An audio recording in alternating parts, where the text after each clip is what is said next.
नमस्कार मित्रांनो, मी सुहानी आणि तुम्हा सर्वांचं स्वागत आहे टेस्ट क्लास एज्युकेशनमध्ये. खरं तर 10वी नंतरचा सगळ्यात मोठा प्रश्न म्हणजे डिप्लोमा करावं की 11वी-12वी करावं?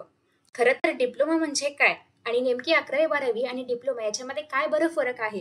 हे सगळं काही आपण आजच्या व्हिडिओमध्ये पाहणार आहोत आणि एकदा का तुम्ही हा व्हिडिओ पाहिलात की तुम्हाला एकदम क्लिअर होणार आहे की आपल्याला नेमकं काय करायचंय.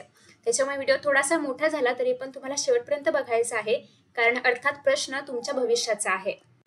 आता हा जो काही सगळ्यात मोठा प्रश्न आहे की आता पुढे काय करायचं? तर बघा, डिप्लोमा करायचा की 11वी-12वी करायची? हा प्रश्न कोणासमोर निर्माण होतो? ज्यांना टेक्निकल फील्डमध्ये काहीतरी करायचं आहे. टेक्निकल फील्ड म्हणजे काय? फॉर एक्झाम्पल ज्यांना इंजिनिअरिंगच्या फील्डमध्ये काही करायचं आहे, ज्यांना ITI वगैरे असं काहीतरी करायचं आहे, त्यांच्यासाठी हा प्रश्न आहे. ज्यांना फार्मसीच्या फील्डमध्ये किंवा मेडिसिनच्या फील्डमध्ये काही करायचं असेल पुढे जाऊन, त्यांच्यासाठी हा प्रश्न नाहीये. किंवा ज्यांना आर्ट्समध्ये जायचं आहे त्याच्यासाठी प्रश्न नाहीये. कॉमर्ससाठीही हा प्रश्न नाहीये. हा फक्त सायन्ससाठी आहे आणि त्यातल्या त्यातही ज्यांना टेक्निकल फील्ड्समध्ये जायचं आहे, फक्त त्यांनाच हा प्रश्न पडू शकतो. मग आता याच्यामध्ये नेमकं आपल्याला हे बघायचं आहे सगळ्यात पहिल्यांदा, की थेट डिप्लोमा केला तर चांगला आहे की 11वी-12वी करणं चांगलं आहे? आता बघा, डिप्लोमा कोणासाठी असतो किंवा डिप्लोमा म्हणजे नेमकं काय? हे आधी आपण क्लिअर करूया. एकतर डिप्लोमा हा एक टेक्निकल कोर्स आहे. आपल्याकडे पर्याय आहे. साधारणतः काय पद्धत माहिती आहे आपल्याला, की 10वी केलं की लोक 11वी आणि 12वीला ऍडमिशन घेतात. ही एक जनरल किंवा ट्रेडिशनल वे आहे. अजून एक वे असा आहे की 10वी नंतर 11वी-12वी न करता 10वीच्या मार्कांच्या आधारे तुम्ही डिप्लोमाला ऍडमिशन घेऊ शकता. याला आपण पॉलिटेक्निक सुद्धा म्हणतो. मग आता हा जो डिप्लोमा आहे तर हा एक प्रकारचा टेक्निकल कोर्स आहे. टेक्निकल असं आपण का म्हणतोय हे तुम्हाला थोड्याच वेळामध्ये कळेल. दुसरी गोष्ट अशी की हा कोर्स जो आहे तर हा 3 वर्षांचा असतो. याच्यामध्ये तुम्हाला ऑप्शन्स आहेत. एक तर तुम्ही मेकॅनिकल मधून डिप्लोमा करू शकता, कम्प्युटरमध्ये डिप्लोमा करू शकता. तुम्ही बऱ्याचदा ऐकलं असेल की काही इंजिनियर्स जे असतात त्यांनी डिप्लोमा केलेला असतो, म्हणजे ते 11वी-12वी करत नाहीत, ते डिप्लोमा करतात. मग ते बीटेक किंवा BE करतात, ज्याला आपण बॅचलर्स डिग्री म्हणतो किंवा ज्याला आपण साध्या भाषेमध्ये इंजिनिअरिंग म्हणतो, 4 वर्षांचं ते करतात. ठीक आहे, म्हणजे 11वी-12वी न करता 10वीला जे काही मार्क्स मिळाले असतील त्याच्या आधारावरती 3 वर्षांचा डिप्लोमा करायचा आणि मग त्यानंतर परत डिरेक्टली इंजिनिअरिंगला ऍडमिशन घ्यायचं. ठीक आहे. दुसरी गोष्ट अशी की आपण इलेक्ट्रिकल असेल, इलेक्ट्रॉनिक्स असेल, सिव्हिल इंजिनिअरिंग असेल, हे सगळ्या ज्या काही फील्ड्स आहेत तर याच्यामध्ये आपण डिप्लोमा करू शकतो. तुम्हाला अजून एक कोर्स माहिती असेल, तो म्हणजे ITI वगैरे माहिती असेल. ठीक आहे. सो बेसिकली तुम्ही ऐकलं असेल की मी ITI केलं वगैरे, म्हणजे काहींच्या तोंडून तुम्ही असं ऐकलं असेल. तर हे जे ITI वगैरे आहे ते सगळेच डिप्लोमावाले स्टुडंट्स असतात आणि हे करून तुम्ही त्यासाठी त्याचं जे काही जॉब असेल किंवा त्याचं जे काही काम असेल तर ते करू शकता. ठीक आहे. सो हा जो कोर्स आहे डिप्लोमा, हा डिरेक्टली तुम्हाला 10वी नंतर करता येतो.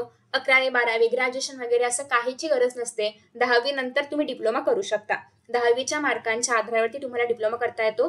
दुसरी गोष्ट अशी आहे की याच्यामध्ये तुम्हाला प्रॅक्टिकल नॉलेज मिळतं. 11वी-12वीला थेअरी नॉलेज जास्त असतं, पण डिप्लोमाला डिरेक्टली तुम्हाला प्रॅक्टिकल गोष्टी करायला मिळणार आहेत. तुम्हाला डिरेक्टली मशीन्स कशा दुरुस्त करायच्या, इलेक्ट्रिकलमध्ये असेल तर बल्ब, इलेक्ट्रिसिटी, लाईट्स वगैरे याच्याबद्दल दुरुस्तीचं वगैरे काम कसं करायचं, हे सगळं तुम्हाला लगेचच डिप्लोमामध्ये शिकवलं जातं. ठीक आहे. आता डिपेंड्स की तुम्ही कुठला डिप्लोमा निवडताय त्याच्यावरती आहे. कम्प्युटर मध्ये जर तुम्ही डिप्लोमा करणार असाल तर त्याच्यामध्ये तुम्हाला डिरेक्टली कोडिंग वगैरे शिकवलं जातं. तुमच्याकडून प्रोजेक्ट्स वगैरे बनवून घेतले जातात. ठीक आहे. म्हणजे जेणेकरून तुम्हाला इतकं नॉलेज, बेसिक नॉलेज दिलं जातं की तुम्ही पुढे जाऊन जर इंजिनिअरिंग केलं तरीही तुम्हाला इंजिनिअरिंग सोपं जावं किंवा तुम्ही डिप्लोमा करून पण जॉब करू शकता. जसं की फॉर एक्झाम्पल 11वी-12वी केल्यानंतर लगेच तुम्हाला कम्प्युटरच्या कुठल्याही फील्डमध्ये किंवा सिव्हिल इंजिनिअरिंगमध्ये जॉब नाही मिळणार. पण डिप्लोमा करून तुम्हाला थोडाफार का होईना, पण अर्थात थोड्याफार सॅलरीचा का होईना पण जॉब मिळू शकतो. अर्थात इंजिनिअरिंग लेवलचा नसला तरी पण हाताखालचा असेल किंवा काही दुरुस्त वगैरे करायचं असेल तर यासारखे जॉब्स वगैरे तुम्ही साईड बाय साईड करू शकता. ठीक आहे. आता अजून एक गोष्ट अशी आहे की डिप्लोमा केल्यानंतर तुम्हाला इंजिनिअरिंगच्या डिग्रीला ऍडमिशन घेता येतं. पुढे तुम्ही मास्टर्स पण करू शकता. ठीक आहे. पुढच्या कुठल्याही रूटमध्ये फरक पडणार नाहीये. फक्त फरक कुठे पडतो हे मी तुम्हाला फरकाच्या व्हिडिओ, म्हणजे याच्यानंतर जो काही फरकाचा पार्ट मी केलाय, दोघांमध्ये डिफरन्स काय आहे तर त्याच्यामध्ये सांगेन. फक्त आता इतकंच लक्षात ठेवायचं आहे की डिप्लोमा म्हणजे 3 वर्षांचा असा कोर्स जो तुम्ही 10वी नंतर 11वी-12वी न करता करू शकता आणि त्याच्यामध्ये या काही फील्ड्स आहेत.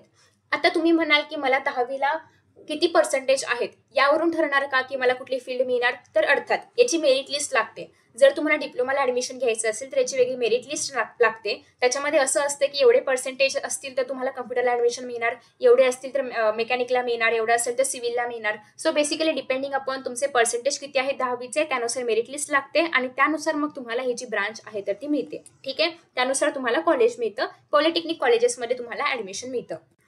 दुसरी गोष्ट आहे ती म्हणजे आता 11वी-12वी म्हणजे नेमकं काय? जे आतापर्यंत आपण 10वीची परीक्षा दिली सेम त्याचप्रमाणे 11वी-12वी असणार आहे. ठीक आहे, याला आपण हायर सेकंडरी एज्युकेशन म्हणतो. ठीक आहे, तुम्ही एसएससी दिली, आता आपण एचएससी देणार आहोत.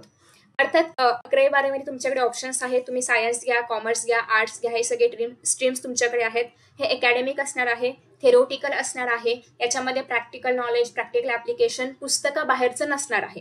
जे काय प्रॅक्टिकल्स होतात लॅबमध्ये वगैरे ते असेल. तुम्हाला केमिस्ट्रीमध्ये ते केमिकल्स मिक्स करायचं आहे किंवा इतर विषयांमध्ये काय करायचं आहे ते सगळं असेल.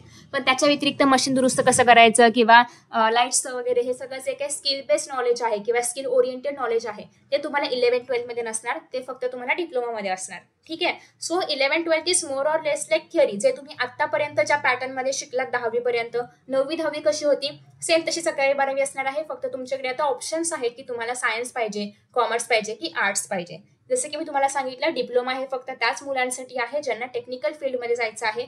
कॉमर्स आर्ट्स साठीशी काही संबंध नाहीये. ठीक आहे, आता दुसरी गोष्ट म्हणजे अशी की डिप्लोमा कोणासाठी योग्य आहे. अगेन ज्यांनी ठरवलंय की मला पुढे जाऊन इंजिनिअरिंगच्याच फील्डमध्ये काहीतरी करायचंय किंवा मला लवकरात लवकर जॉब पाहिजे. असू शकतं की घरची परिस्थिती एवढी चांगली नाहीये आर्थिकदृष्ट्या, त्याच्यामुळे तुम्हाला लवकर जॉब पाहिजे, लवकर काहीतरी कमवायचं आहे.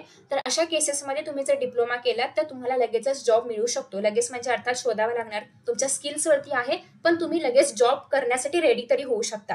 फक्त 11वी-12वी करून तुम्हाला त्या लेवलचा जॉब कुठेही मिळणार नाही जो डिप्लोमा लेवलला मिळतो. ठीक आहे, त्याच्यामुळे जर तुम्हाला लवकरात लवकर असं आहे की मला आर्थिक परिस्थिती चांगली करायची आहे किंवा मला जॉब मिळवायचा आहे किंवा स्पेसिफिकली इंजिनिअरिंगच करायचं आहे पुढे काही पण झालं तरी पण, तर मग तुम्ही 11वी-12वी न करता डायरेक्टली डिप्लोमा करून परत इंजिनिअरिंगच्या डिग्रीला ऍडमिशन घेऊ शकता. तुम्ही म्हणाल की 11वी-12वी 2 वर्षांचा आहे, डिप्लोमा 3 वर्षांचा आहे, 1 वर्ष एक्स्ट्रा जाते. तर असं अजिबात होत नाहीये. जेव्हा तुम्ही डिप्लोमा करताना तेव्हा तुम्हाला डिप्लोमा नंतर इंजिनिअरिंग करायचं असेल तर इंजिनिअरिंगच्या फर्स्ट इयरला न जाता डायरेक्टली तुम्ही इंजिनिअरिंगच्या सेकंड इयरला जाता. म्हणजे कळतंय का? हे बघा, जर तुम्ही 11वी-12वी केलं आणि मग तुम्ही इंजिनिअरिंग केलं तर तुम्ही first year, second year, third year, fourth year असं इंजिनिअरिंग करणार 11वी-12वी सोबत. पण तुम्ही जर डिप्लोमा केलात तर डिप्लोमाचं first year, second year, third year, इंजिनिअरिंगचं second year, third year, fourth year, म्हणजे दोन्ही जरी बघायचं म्हटलं तरी अल्टिमेटली तुमची 6च वर्ष जात आहेत. 11वी-12वी इंजिनिअरिंग असेल किंवा डिप्लोमा इंजिनिअरिंग असेल मिळून 6च वर्ष जात आहेत. फक्त 11वी-12वी 2 वर्ष आणि इंजिनिअरिंग 4 वर्ष आहे. पण जर तुम्ही डिप्लोमा केलं तर डिप्लोमा 3 वर्ष आणि इंजिनिअरिंग 3 वर्ष आहे तुम्हाला. ठीक आहे, कारण आफ्टर डिप्लोमा तुम्ही फर्स्ट इयरला न जाता डायरेक्टली इंजिनिअरिंगच्या सेकंड इयरला जाता.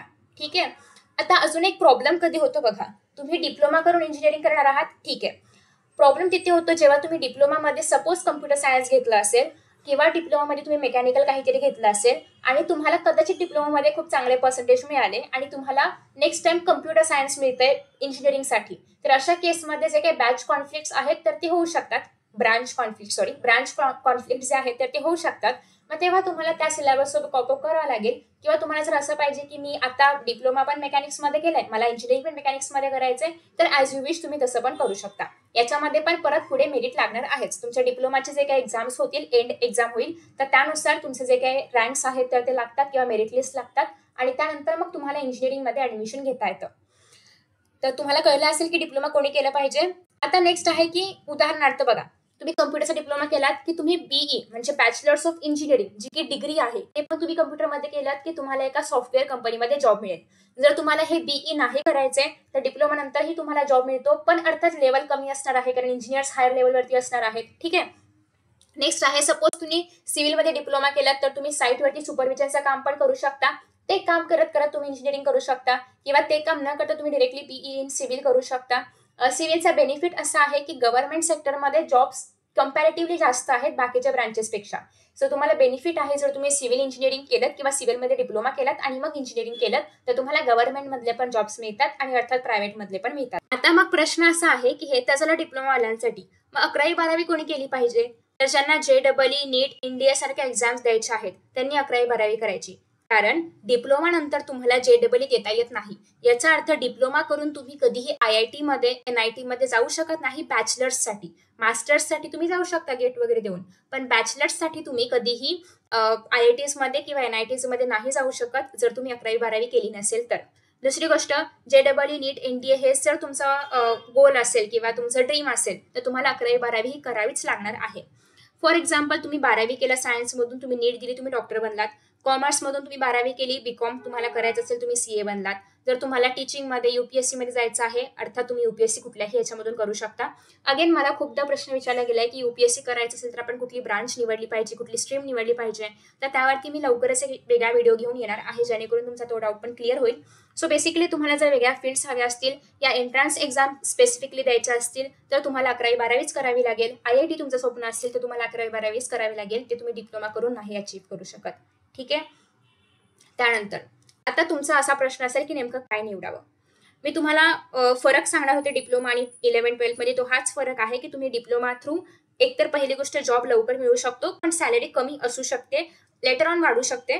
पण जर तुम्ही इंजिनिअरिंग पुढे जाऊन केलं तर, फक्त डिप्लोमावरती जर थांबलात तर कदाचित तुमची सॅलरी तेवढी नाही वाढणार. पण तुम्ही डिप्लोमा नंतर इंजिनिअरिंग केलं तर डिप्लोमा नंतरचं इंजिनिअरिंग आणि 11वी-12वीचे नंतरचं इंजिनिअरिंग याच्यामध्ये काही फरक नसतो. इंजिनिअरिंग अल्टिमेटली इंजिनिअरिंगच राहतं. ठीक आहे. दुसरी गोष्ट अशी आहे की तुम्ही डिप्लोमा नंतर अर्थात IITs मध्ये वगैरे नाही जाऊ शकत. सो जेव्हा तुम्ही डिप्लोमा क्लिअर होतो तुमचा, याचा अर्थ तुम्ही 12th जे क्लिअर केले त्या मुलांच्याच कंपॅरिझनमध्ये येता. दुसरा नवीन काही तुम्हाला वेगळा दर्जा वगैरे काही मिळत नाही, किंवा तुम्ही 12th नाही दिलं म्हणजे तुम्हाला कुठे कमी लेखलं जाईल असं काही होत नाही. तुम्ही सेम लेवलवरती असता. दुसरी गोष्ट, ज्या ज्या गव्हर्नमेंट एक्झाम्समध्ये 12th गव्हर्नमेंट एक्झाम म्हणते मी, ज्या ज्या गव्हर्नमेंट एक्झाम्समध्ये आफ्टर 12th ग्रॅज्युएशन कंपल्सरी असतं, सिमिलरली आफ्टर डिप्लोमा पण तुम्ही ग्रॅज्युएशन करून, म्हणजे तुम्ही कशामध्ये ग्रॅज्युएशन करा, पुढे इंजिनिअरिंग मधल्या कुठल्याही फील्डमध्ये ग्रॅज्युएशन करा, आफ्टर डिप्लोमा पण तुम्ही ग्रॅज्युएशन करून त्या एक्झाम्सला बसू शकता. ठीक आहे. सो ग्रॅज्युएशन जेव्हा तुम्ही करणार आहात तेव्हा 12th नंतरचं ग्रॅज्युएशन आणि डिप्लोमा नंतरचं ग्रॅज्युएशन दोघांना सेम व्हॅल्यू आहे, त्याच्यामध्ये काही फरक पडणार नाही. ठीक आहे. ओके.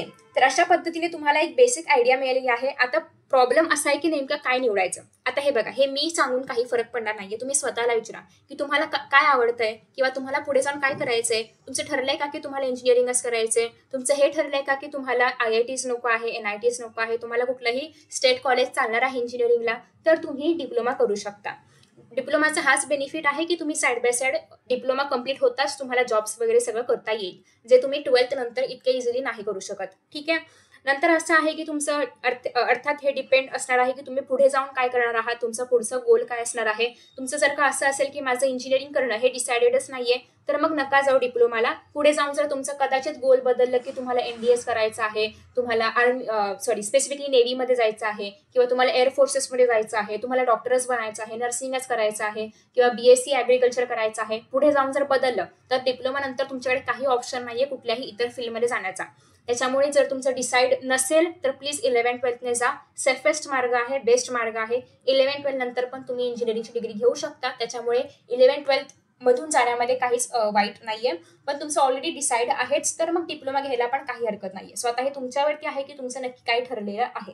ठीक आहे. सो स्वतःचं डिसिजन घ्यायचं आहे, तुमच्या इंटरेस्टनुसार घ्यायचं आहे, तुमच्या स्ट्रेंथनुसार घ्यायचं आहे. आणि प्लीज जर कोणाला घरून पॅरेंट्स कडून प्रेशराईज केलं जात असेल की डिप्लोमास घे किंवा 11-12 घे, तर प्लीज त्यांना पण थोडंसं समजावून सांगा की तुम्हाला काय वाटतंय किंवा तुम्हाला पुढे जाऊन काय करायचं आहे. आणि पेरेंट्स अर्थातच तुमच्या खुशीसाठी काही करू शकतात. त्याच्यामुळे तुम्ही जर त्यांना सांगितलं की मला पुढे जाऊन हे करायचं आहे किंवा ते करायचं आहे, तर त्यांना नीट समजावून सांगा काय इश्यू आहे किंवा काय करायचंय तुम्हाला. ते नक्की समजून घेतील तुम्हाला. ठीक आहे. सो अशा पद्धतीने आपण आजच्या व्हिडिओमध्ये एक क्लिअर आयडिया बघितलेली आहे की कोणी डिप्लोमा केलं पाहिजे आणि कोणी इंजिनिअरिंग केलं पाहिजे, कोणी 11-12 केलं पाहिजे. सो आय होप की तुम्हाला हा व्हिडिओ आवडला असेल आणि तुम्हाला एक छान इन्फॉर्मेशन मिळाली असेल. जर अशाच प्रकारचे व्हिडिओज तुम्हाला हवे असतील तर प्लीज खाली कमेंट करून सांगा. मी त्या प्रकारचे व्हिडिओज नक्कीच बनवेन. आणि थँक्यू सो मच. नक्की हा व्हिडिओ तुमच्या मित्रांसोबत शेअर करा जे अशाच प्रकारच्या कन्फ्युजनमध्ये असतील. आणि हे कन्फ्युजन होणं अतिशय स्वाभाविक आहे, कारण या एजमध्ये सगळेच या कन्फ्युजनमध्ये असतात. मी पण कधी खडे होते, तुम्ही सुद्धा आहात, आणि पुढे अनेक जनरेशन्समध्ये हे राहणार आहे, कारण कुणाचीच क्लिअर आयडिया नसते पुढे जाऊन आपल्याला काय करायचं आहे. सो कन्फ्युजन होणं इज ओके. फक्त एवढंच की आता तुम्हाला जे करेक्ट डिसिजन वाटतोय किंवा तुम्हाला जे स्वतःला वाटते की आता मी हे केलं पाहिजे ते फक्त करा, आणि तुमचा जो काही इनर व्हॉइस आहे तर तो ऐका आणि त्याप्रमाणे करा. Thank you so much for watching this video and see you in the next video. Bye bye. Best of luck.